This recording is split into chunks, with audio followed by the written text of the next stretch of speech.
各位弟兄姊妹，大家好，我係劉佩婷，好開心可以喺今年2025整全心靈醫治年會嗰度同大家有一個工作坊。今年我哋呢一個工作坊嘅名字係避風揀的安樂窩。呢個題目唔知令你諗起啲乜嘢嘢呢？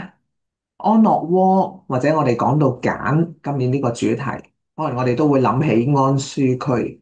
安舒區係咩意思呢？其實我哋每個人都有嘅一個好安全、好穩定嘅生活習慣，或者一啲嘅諗法，或者一啲嘅關係。但係我哋當日點樣樣令到呢一啲嘅諗法、情感、關係，甚至工作，成為一種咁安樂、舒服嘅呢？就係其實透過不斷重複、不斷重複。舉個例子，例如你每一日都係定時定候起身搭車返工，然後去到某個站落車，跟住去茶餐廳買早餐。其實你每一日都係重複咁嘅生活節奏、咁嘅模式。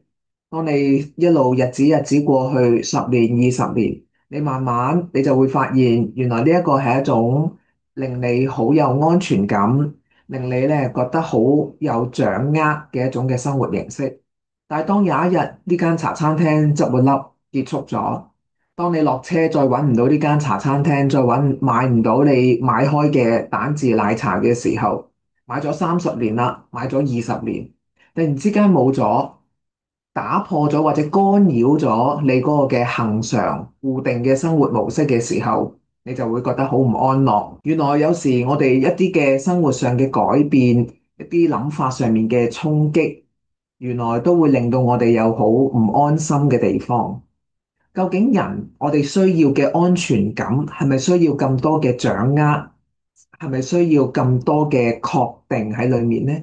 究竟我哋需要嘅係確定嘅安全感，有把握可以喺掌握手裏面嘅安全感，定係其實我哋係需要一啲唔係好確定，但係真正嘅安全感呢？呢一個工作坊，我就會同大家去探討下有益於我哋靈性健康嘅安全的不確定性。咩叫安全嘅不確定性？就係當我哋有一個好穩妥同上帝嘅關係嘅時候，我哋就有咁嘅動力去探索人生裏面好多嘅不確定性。呢個動力嚟自於乜嘢嘢呢？或者包含一啲乜嘢源頭？呢個工作坊都會同大家一齊去探討一下。最後喺呢個工作坊裏面，同大家去尋找一個真正嘅安全感。呢份嘅安全嘅幸福係嚟自於一個咧，我哋對上帝、對我哋自己都有另一個新嘅認識，一個新嘅理解。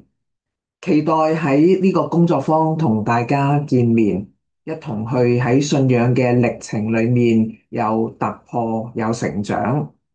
7月12號星期六早上9點同大家見面，到時見。